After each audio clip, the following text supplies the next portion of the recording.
How do, and welcome back. Well, today I'm going to be tasting, I've got it here, the Festival World Beers American IPA. Although I don't think it's truly American because it also contains some New Zealand hops as well. I think it's Chinook. They do list it here, yeah, Chinook, Citra, and I can never pronounce this, Machuaka.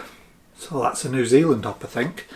But it's got 5 out of 5 hop cones. So I'm thinking this is going to be really nice and bitter. I put this on, about 5 weeks ago now. It's been coming up for 3 weeks in the bottle. Yeah, so about 5 weeks, because it was only 10 days in the actual fermenter. I brewed it according to instructions. I've actually lost, I wrote loads of notes, but I've lost my notes, as luck would have it. But I brewed it to instructions, 10 days in the fermenter. On day 5, I pitched the hops, the drying hops. It comes with 100 grams of hops. You don't know what percentage mix it is, you just know that it's those 3 hops. But you get 100 grams of them, and I pitched those on day 5 and then let it go for another 5 days.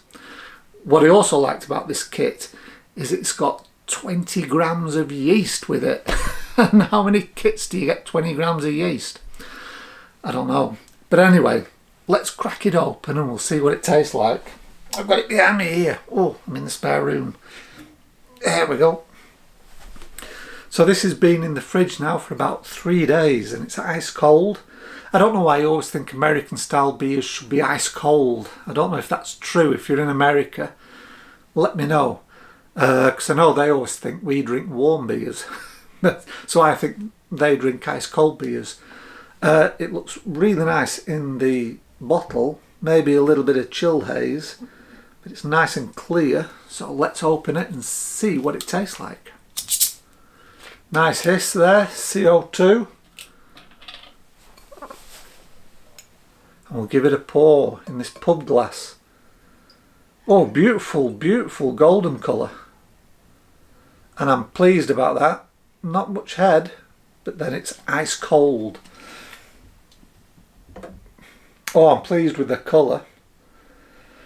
There's been a few reviews of this online, all from about a year ago, 18 months ago, and there's 3 I remember. One is Nige and Anders, and if you don't follow them, you should be doing really good videos, all kit reviews. Nige and Anders, G-Town Brewer, and Brewer Rick Shaw.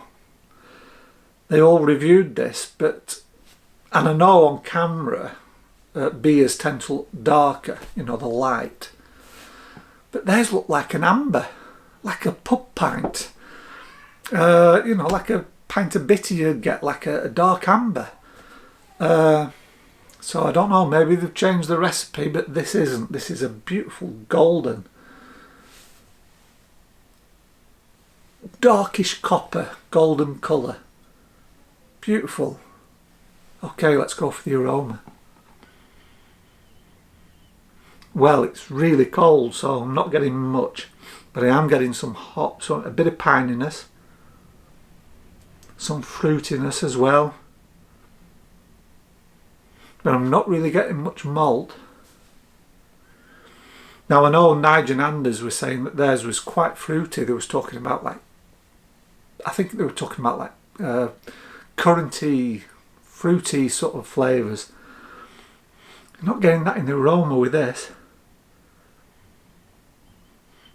Okay, I'm looking forward to this one. Let's dive in.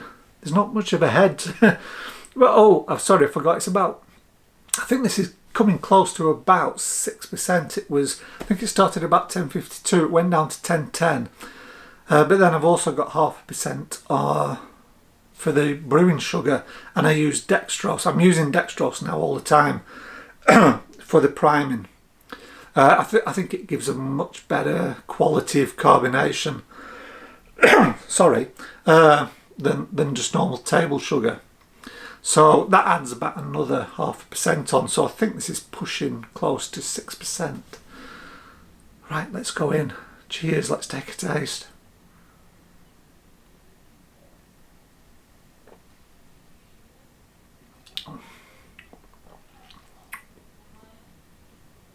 Ooh.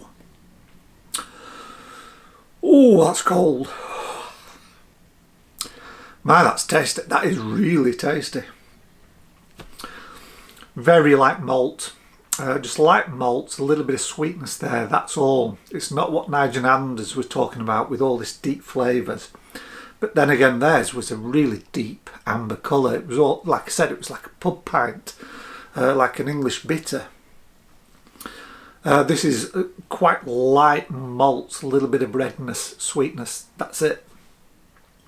It's all with the hops, it's all that fruitiness, and there's a lot of fruitiness in this.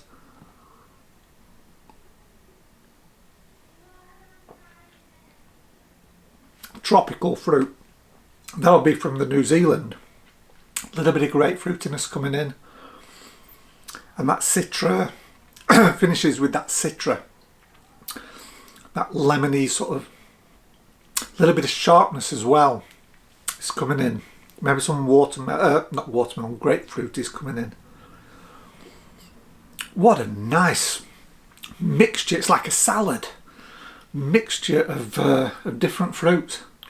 It's like a fruit salad with that nice malty backbone, just to remind you it's actually a beer. And it doesn't actually taste like a beer that's pushing 6%. That is dangerously quaffable, and it doesn't taste like a kit in my opinion, although maybe I'm just getting used to kits. But that tastes really nice. Oh wow, I'm going to be brewing that one again. I got it reasonable as well, very reasonable. Not as reasonable as the California steam beer. That was about $18.95. They knocked £6 off. This they knocked £4 off. It was $22.95. It should be $26.95. And you know what? That's a cracking pint. And when you think you've got 20 grams of yeast, I mean that's 2 packets. So that's a tenner there, just in the yeast. 100 grams of hops, that's another £5. Yeah, and there's brewing sugar with this as well. I think there was 350 grams of brewing sugar and 3 kilograms of liquid malt extract. That's really nice. That is really nice. And the flavour just hangs around your mouth. It's not gone, you know, as soon as you've swallowed. There's still this nice residual bitterness, a little bit of that fruity flavour in your mouth as well, even now. After I've, you know, what's that been, about a minute, I've been talking, it's still there in my mouth.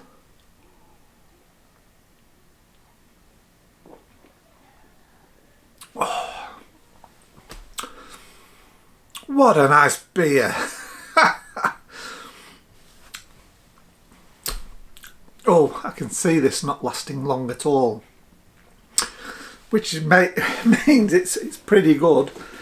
I bought another one to fill the fermenter with. Well, actually, I have the European lager. I've left that in now for about 3 weeks, so I'm thinking that's ready for bottling. So I'm doing that tonight.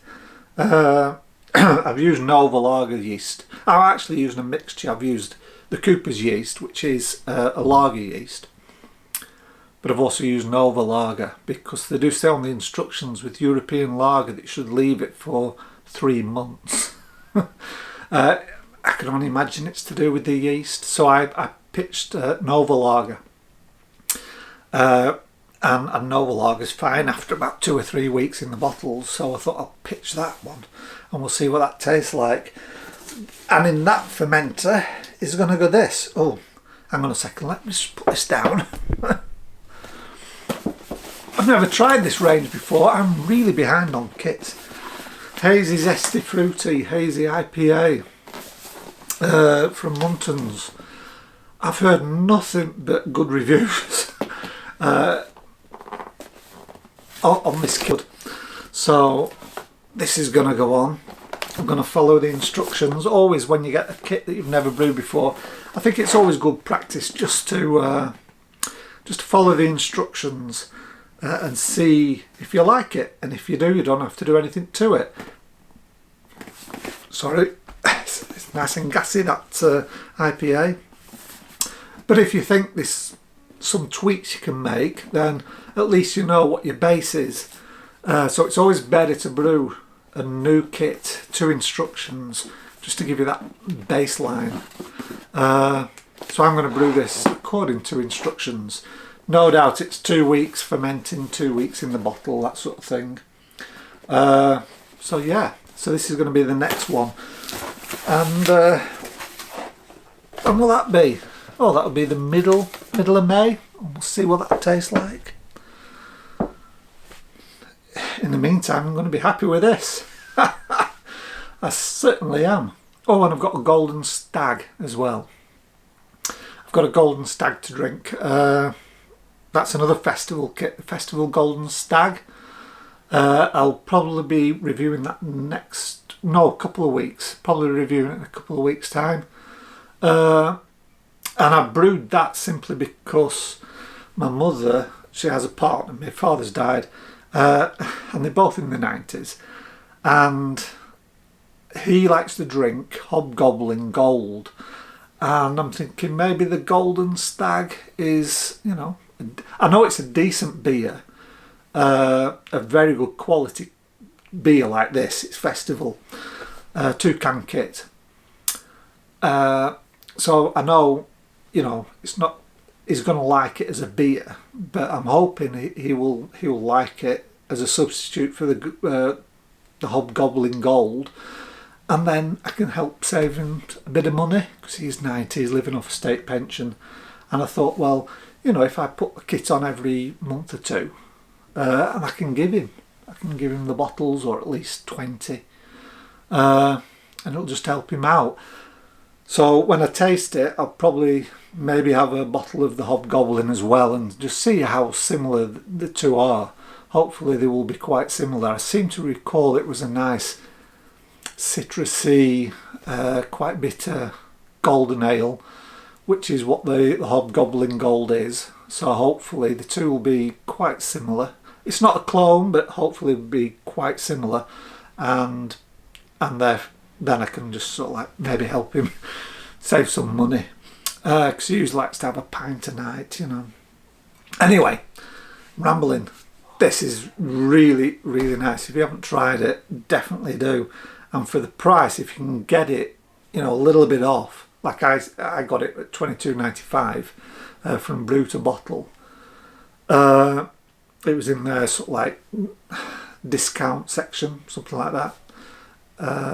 I would certainly recommend you do, because for $22.95, like I say, when you get 3 kilograms of the actual liquid malt, you get 350 grams of dextrose, and another 150 grams, I think it was, for priming, but I didn't use that. I just took a teaspoon in each bottle. And then you get 100 grams of hops, and you get 20 grams of yeast. And that, to me, that's a standout. 20 grams of yeast. I mean, you couldn't buy the ingredients cheaper than $22.95. So yeah, if you can pick it up for that price, I would definitely recommend it. Cracking pint. It's pub quality, and that's my benchmark. If you got this in a pub and you was happy, job's done.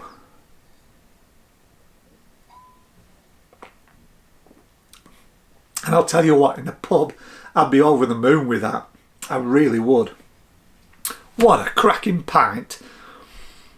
Right, anyway, I'm off because it's nearly dinner time, so I'm going to go for my dinner. Really nice pint. Absolutely thumbs up. And I'll see you again in the next video. Bye bye for now.